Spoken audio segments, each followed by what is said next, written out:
अक्सर बच्चे कंफ्यूज करते हैं कि सर कस्टमर और क्लाइंट में क्या अंतर है, कब बोलूं कस्टमर कब बोलूं क्लाइंट। मैं आपको बहुत अच्छा ट्रिक्स दे रहा हूं।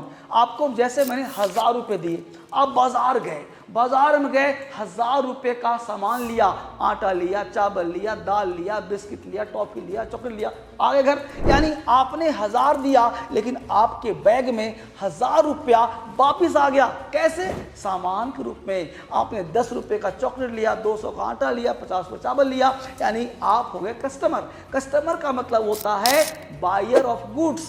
जो सामान खरीदता है उसे कस्टमर कहते हैं। यानी आपने 1000 के बदले सामान दे दिया, यानी दोनों हो गए पैरेलल, न दिया न लिया, उसको बोलते हैं कस्टमर। समझ में आया आपको? अब क्लाइंट क्या होता है? क्लाइंट का मतलब होता है कि आपने जो दिया वो पानी में गया, बेकार गया। जैसे कोई केस लगा हुआ है, वकील से बात किया, वकील ने कहा कि भाई साहब इस केस में 10 लाख खर्च होंगे, आज का 5000 रहेगा। आपने वकील को 5000 दिया, वो वकील कुछ वापस करता है क्या? नहीं ना, वो सर्विस देता है। यानी वन हु अवेल सर्विसेज, जो सर्विस का लाभ उठाता है, सेवा का लाभ उठाता है, उसे क्लाइंट कहते हैं। इसलिए एडवोकेट हमेशा क्लाइंट बोलता है और हम लोग होता है कस्टमर। यानी बैंक वाले क्यों बोलते हैं कस्टमर केयर? क्योंकि बैंक में जितना पैसा जमा करते हो ना उतना ही रहता है ना। यानी आपका पैसा खाता तो कोई नहीं, तो जहां आपका पैसा बचा रह जाए वहां हर जगह तुम कस्टमर का प्रयोग करना।